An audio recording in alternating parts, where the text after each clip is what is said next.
요한복음 11장 1절에서 4절까지 우리 한 절씩 말씀 교독하겠습니다. 1절입니다. 어떤 병자가 있으니 이는 마리아와 그 자매 마르다의 마을 베다니에 사는 나사로라.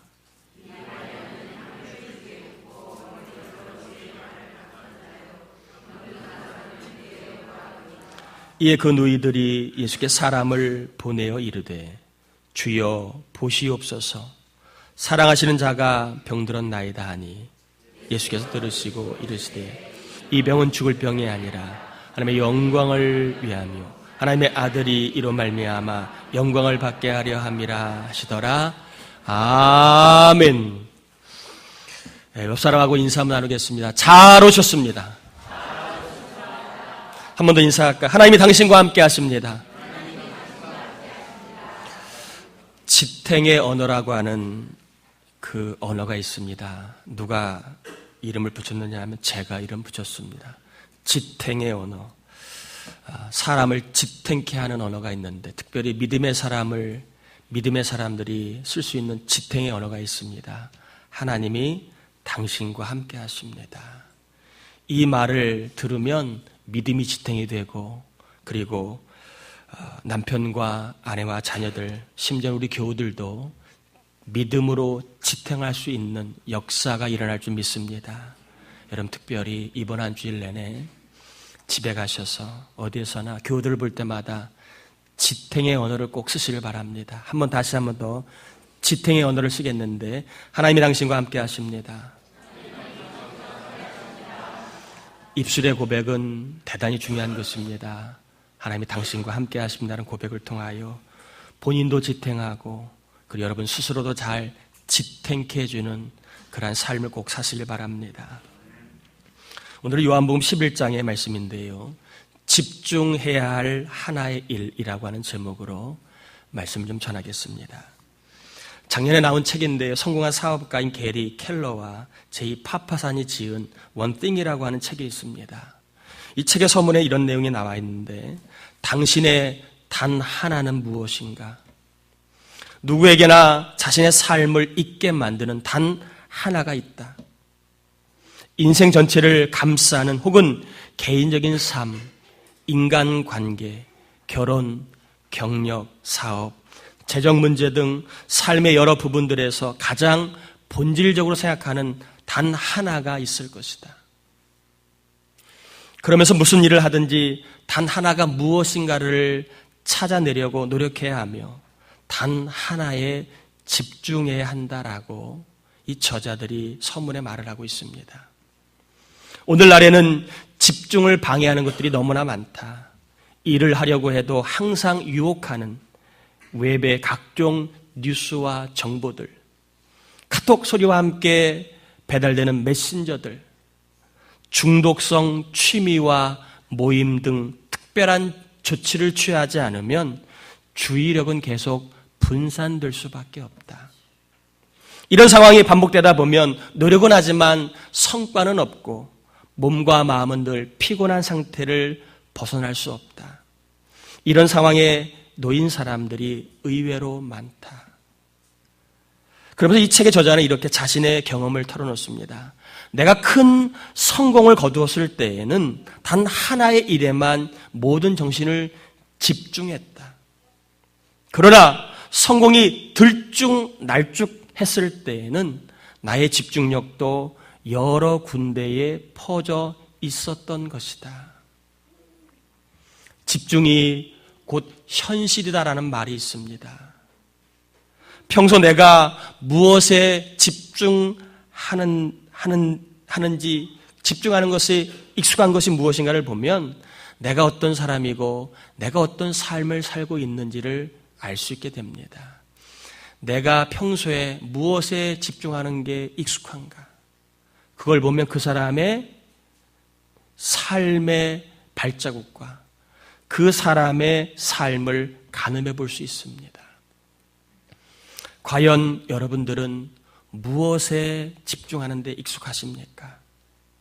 여러분이 목숨 걸고 집중하는 일이 무엇인가요? 오늘 하나님이 저와 여러분에게 집중해야 할 한 가지 일이 있다면 어떤 것을 말씀하실까요? 성도라면 공히 저와 여러분 모두가 집중해야 될 한 가지가 있습니다. 따라해 볼까요? 믿음이다. 저와 여러분이 집중해야 될 한 가지 일이 있다면 바로 믿음입니다. 믿음이 잘하는 일에 저와 여러분 모두가 다 익숙하게 집중해야 된다는 것입니다. 사람이 지성도 잘해야 합니다. 배워야 하지요. 끊임없이 세상이 변하니까 배우지 않으면 안 됩니다. 또 사람이 먹고 마시며 교제하고 문화생활도 누려야 감성도 잘해야 됩니다. 그래야 삭막하지 않잖아요. 그러나 지성과 감성이 믿음과 함께 자라야 하나님을 기쁘시게 해드릴 수 있습니다. 그리고 지성과 감성이 믿음과 함께 자라야 세상과 사람을 이롭게 할 수 있게 됩니다. 믿음이 자라야만 우리 성도들은 하나님이 일하시는 위대한 믿음의 세계를 경험하게 됩니다. 성경에 보면요, 믿음이 있다 없다, 믿음이 약하다 강하다, 믿음이 적다 많다라는 표현이 나옵니다. 그래서 오늘 믿음이 있다 없다는 언제 쓰는 표현이고, 믿음이 강하다 약하다 적다 크다는 언제 쓰는 표현인가를 좀 구별해서 좀 전하려고 합니다. 믿음이 있다 없다라고 표현할 때 이 믿음이 있다 없다는요, 이런 표현입니다. 구원에 이를 만한 믿음이 있느냐 없느냐, 이럴 때에 믿음이 있다 없다라고 말합니다. 죄사함과 천국 영생은 예수님을 믿으면 충분한 줄 믿습니다. 예수님을 나의 구원자로 주인으로 믿으면 누구나 하나님의 은혜로 말미암아 천국 가게 됩니다. 예수님을 나의 구원자 주인으로 믿지 않으면 누구나 할지라도 지옥 가게 되는 것입니다. 즉 천국과 지옥에 대한, 천국과 지옥은 예수님에 대한 믿음이 있느냐 없느냐를 가지고 판가름이 납니다. 이럴 때 믿음이 있다 없다라고 표현합니다. 구원받을 만한 믿음이 있느냐, 예수 그리스도를 나의 구원자로 믿느냐, 그 믿음이 있느냐 없느냐를 갈 때 있다 없다라고 표현을 합니다.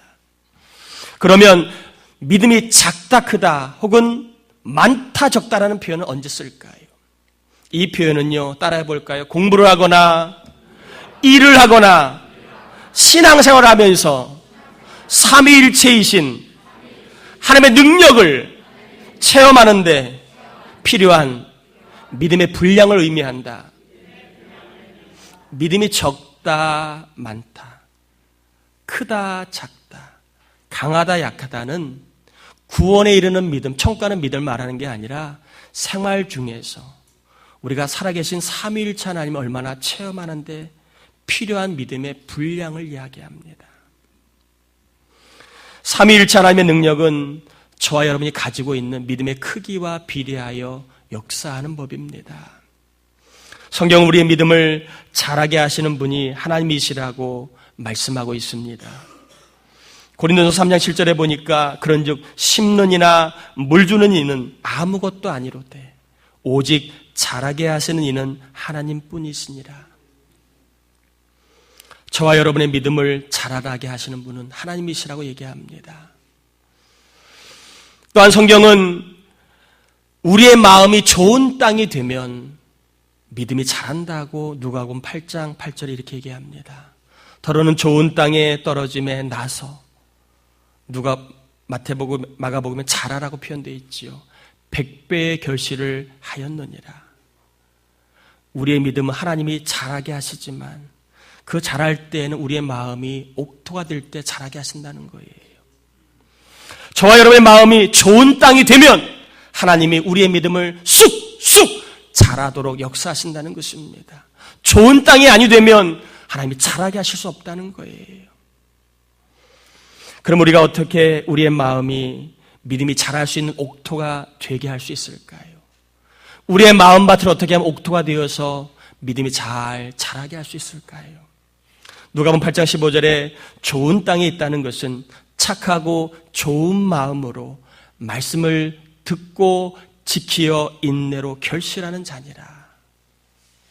마음이 좋다는 표현을 착하고 좋은 마음이라 이렇게 풀어 얘기합니다. 믿음이 자라기에 좋은 마음은 뭐냐? 착하고 좋은 마음이라는 거예요. 그게 믿음이 자랄 수 있는 옥토라는 것인데, 어떨 때요? 말씀을 들을 때 착하고 좋은 마음으로 듣는 게 옥토가 되는 비결이라고 얘기합니다. 말씀을 지킬 때 착하고 좋은 마음으로 그 말씀을 지키는 것이 우리의 마음밭을 옥토가 되게 하는 것이라는 것입니다.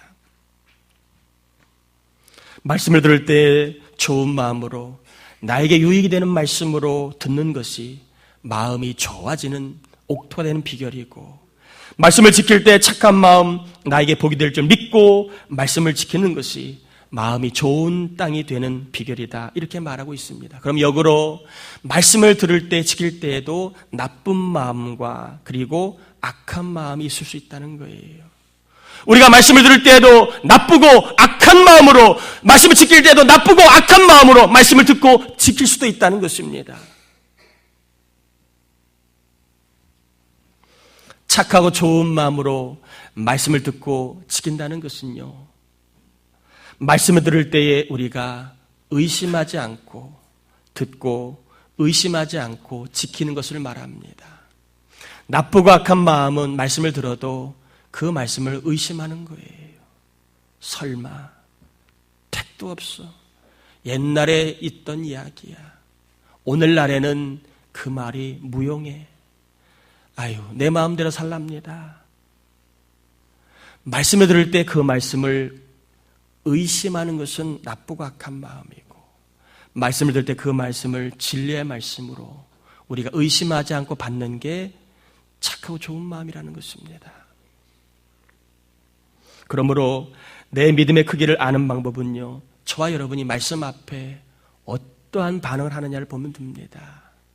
말씀을 들을 때 그 말씀을 내가 의심하며 받아들이는지 아니면 신뢰하려고 받아들이는지, 말씀을 지킬 때 그 말씀을 내가 의심하며 지키는지 아니면 믿고 지키려고 하는지, 그 내 마음을 들여다보면 저와 여러분의 믿음의 분량을 알 수 있게 됩니다.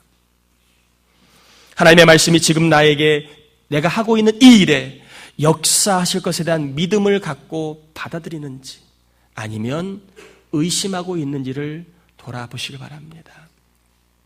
말씀과 현실을 비교하고 말씀과 내 자신을 비교하여 하나님 말씀은 별로야, 하나님 말씀은 중요하지 않아, 나는 내 방식대로 적당하게 살 거야, 교회 생활도 적당하게 하고 내가 좋은 거 적당하게 누리며 살 거야, 하나님의 말씀을 농담으로 여기며 하나님의 능력을 의심하는 사람은 결코 믿음이 자라지 않을 것입니다. 그러나 어떤 상황에서도 하나님의 말씀은 나에게 또 내가 하고 있는 일 가운데 꼭 이루어지는 능력의 말씀이야, 진리의 말씀이야, 하나님 말씀 붙잡으면 반드시 이 말씀이 이루어짐을 볼 거야 라고 하나님의 말씀에 대해서 의심하지 않는 사람은 믿음이 자라날 줄 믿습니다. 여러분, 말씀 들을 때마다 꼭 믿음으로 받아들이셔서 믿음이 자라날 수 있는 은혜가 꼭 임하시길 축복합니다. 어떤 상황에서도 우리가 하나님의 말씀을 의심하지 않으려면 어떻게 해야 될까요? 수없이 많은 말씀을 듣습니다. 수없이 많은 말씀들을 우리가 받습니다. 그런데 그 말씀들을 우리가 들을 때마다 어떻게 의심하지 않고 우리가 그 말씀을 믿으므로 반응할 수 있을까요? 첫 번째는 따라해 볼까요? 성경을 통해 믿음에 대한 이론을 배워야 한다. 여러분, 무엇이든지 이론이 필요합니다. 요리든 운전이든 주먹구구로 할 수 있어요. 그러나 이론을 배우면 응용이 가능하고 예측이 가능합니다. 다음이 뭔지를 알 수 있어요. 프로세스를 알면 응용과 예측이 가능합니다. 근데 이론이 없으면 응용과 예측을 못합니다. 주의 말씀은 우리 인생을 예측해주는 말씀이라고 시편 119편 105절 이렇게 얘기합니다. 주의 말씀은 내 발의 등이요 내 길의 빛이니이다, 이렇게 말하고 있습니다. 성경을 통해 믿음에 대한 이론을 배우면 다양한 어려움과 문제를 만나도 말씀을 품고 응용할 수 있으며 말씀을 가지고 앞으로 내 미래가 어떻게 펼쳐질지를 예측할 수 있게 됩니다. 내가 이 말씀 가지고 살아가면 앞으로 어떤 일이 있겠지? 내가 이 말씀을 가지고 살아가면 하나님 언제쯤 도와주시겠지? 인생에 대한 예측을 할 수 있습니다. 그러기에 믿음에 대한 이론이 튼튼해지면 분별력과 집중력이 더해지게 되어 있습니다. 저는 이 시간에 하나님의 말씀에 대해서 의심하지 아니하도록 저와 여러분의 신앙의 이론이 말씀을 통하여 든든해지기를 바랍니다. 말씀을 통해 신앙의 이론이 든든해지면 응용과 예측이 가능합니다. 예측을 못하니까 우리 인생은 항상 의심하는 것입니다. 하나님이 어떻게 일하실 프로세스를 모르니까 항상 걱정하고 염려하는 것입니다. 두 번째, 따라해 볼까요? 믿음에 대한 이론대로 실습을 해야 한다. 요리든 운전이든요, 자꾸 배웠으면 써먹어 봐야 내게 됩니다. 교생 실습을 나가지 않습니까? 일선학교에 교사로 나가기 전에 배운 바를 실습하는 그런 실습 과정을 반드시 거칩니다. 하다 보면 어떤 것을 배우게 됐나요? 내가 뭐가 부족한지, 또 내가 어떻게 가르쳐야 될지를 나가서 실습하다 보면 깨닫게 됩니다. 그래서 부족함을 발견하면 더 보충하는 게 바로 실습 아니겠습니까? 여러분, 말씀에도 순종하다 보면 처음에는 내가 부족함을 많이 느껴요. 어떻게 말씀을 지킬 수 있을까? 또 이런 상황에서 어떻게 말씀을 내가 순종할 수 있을까? 부족함을 느낍니다. 그러나 부족함을 느낄 때 성령이 감동을 주십니다. 내 힘으로 살려고 하지 말아라. 내 힘으로 하려고 하지 말아라. 하나님 의지해라. 사람 의지하지 말아라. 네가 자꾸 뻔질날 그 사람 찾아간다고 그 일 되는 거 아니야. 하나님 의지해야 돼. 하나님 의지해야 돼. 이렇게 성령의 깨달음을 갖고 그 힘을 가지고 다시 그래, 나를 살리고 내 인생의 문제를 해결하실 분 하나님이셔. 하나님을 또다시 의지하게 만듭니다. 그 말씀을 순종하게 만듭니다. 말씀에 순종하다 보면 말씀이 진리임을 증명케 됩니다. 그리고 진리의 말씀이 증명이 되면 믿음은 자연스럽게 자라나게 되어 있습니다. 여러분, 요즘 자꾸 의심이 드나요? 자꾸 믿음이 자라지 않나요? 왜 그럴까요? 왜 자꾸 내 삶에는 의심이 들고, 그리고 왜 내 믿음은 자라지 않을까요? 둘 중에 하나입니다.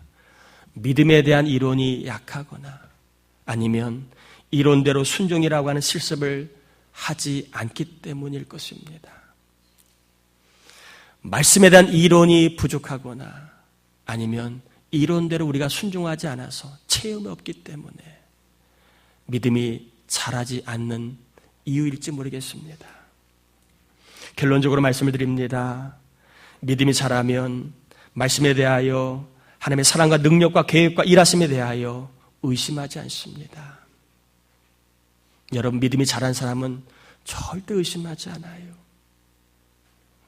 믿음이 자라면 물질이 막히고 일이 막히고 상황과 관계가 막혀 죽을 것 같은 상황에서도 하나님의 영광이 임할 것을 의심하지 않습니다. 믿음이 자라면 몸과 마음은 고통스럽다 할지라도 하나님의 영광이 예비되어 있음을 의심하지 않습니다. 믿음이 자라면 하나님의 영광이 임하여 옛사람이 죽고 옛자아가 죽고 정욕과 쾌락의 습관을 따라 살던 사람도 변하여 새 사람이 되고 부끄럽지 않은 사람을 넘어 하나님을 기쁘시게 하는 사람이 되고 공예배를 귀하게 여기는 사람이 될 것을 의심하지 않습니다. 따라해 볼까요? 믿음이 자라면 의심하지 않는다. 아멘인가요? 부천 동산가족 여러분, 2014년 3월 2일입니다. 지금 이 시간 우리 모두가 집중해야 될 한 가지 뭘까요? 여러분이 집중해야 될 한 가지가 뭘까요? 믿음이 자라는 일입니다. 돈 문제 아니에요. 자식 문제 아니에요. 질병 문제 아니에요. 여러분, 믿음이 자라는 거, 이게 우리가 집중해야 될 단 한 가지입니다. 마귀는 우리의 믿음이 자라는 일에 집중하지 못하도록 혹하는 미디어와 온갖 기사들을 통해, 또 그럴듯한 재미있는 사람들을 통해, 중독성 취미와 습관을 통해 지금도 믿음이 자라나는 일에 자라지 못하도록 역사하고 있습니다.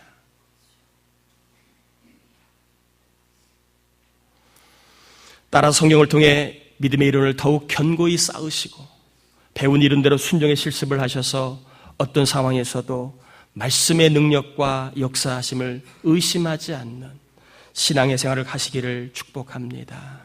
다시 한번 강조합니다. 우리의 믿음이 자라지 못하도록 마귀가 역사하고 있습니다. 온갖 영으로, 온갖 뉴스거리로, 온갖 취미와 중독성 재미있는 것들로, 그럴듯한 사람들로 저와 여러분의 믿음을 자라지 못하도록 마귀가 역사하고 있습니다. 여러분, 어떠한 유혹 가운데 있습니까? 어떤 것들이 여러분의 믿음을 자라지 못하게 만드는 것입니까? 예수님은 나사로를 사랑하셨습니다. 사랑하신 나사로에게 병이 찾아왔습니다.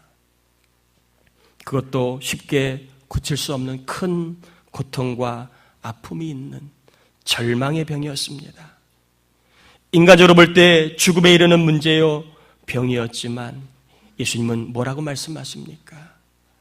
하나님의 영광을 맛볼 수 있는 문제다.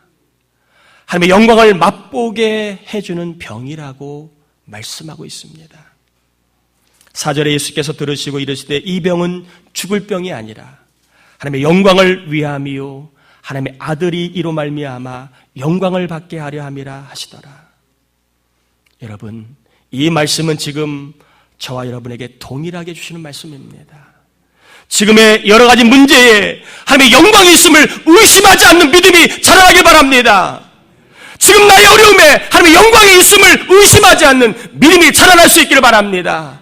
믿음이 자라나면 의심하지 않아요. 내 삶에도 하나님의 영광이 있다. 내 일 가운데 하나님의 영광이 있다. 내 자녀에게도 하나님의 영광이 있다. 우리 교회와 목장 위에도 하나님의 영광이 있다. 믿음이 자라난 사람은 하나님의 영광에 대한 믿음을 갖고 살아갑니다. 믿음이 자라난 사람은 내 삶에 하나님의 영광이 임할 것을 절대 의심하지 않아요. 사람들은 죽을 것 같다고 말해도, 내가 볼 때 힘들어 보여도 아니에요. 믿음이 자라난 사람은 나에게 하나님의 영광이 임할 것이다. 비록 지금 많은 문제가 있고 많은 어려움이 있고 많은 안타까운 문제와 장애들이 있지만 내 삶에 하나님의 영광이 있음을 의심하지 않습니다. 이 시간 우리의 삶에 하나님의 영광이 있다는 주의 말씀이 의심되지 않도록 성령께서 우리에게 강력한 믿음을 은혜로 주시길 바랍니다.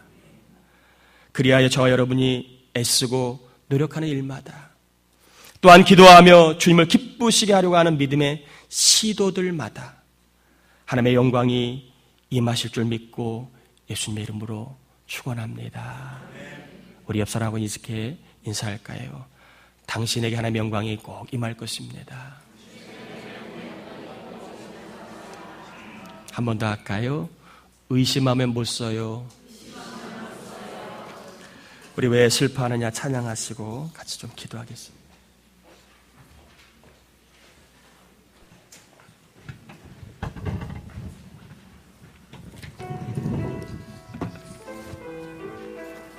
왜 슬퍼하느냐? 왜 슬퍼하느냐? 왜 걱정하느냐? 무얼 두려워하느냐? 무얼 두려워? 아무 염려 말아라. 아무 염려.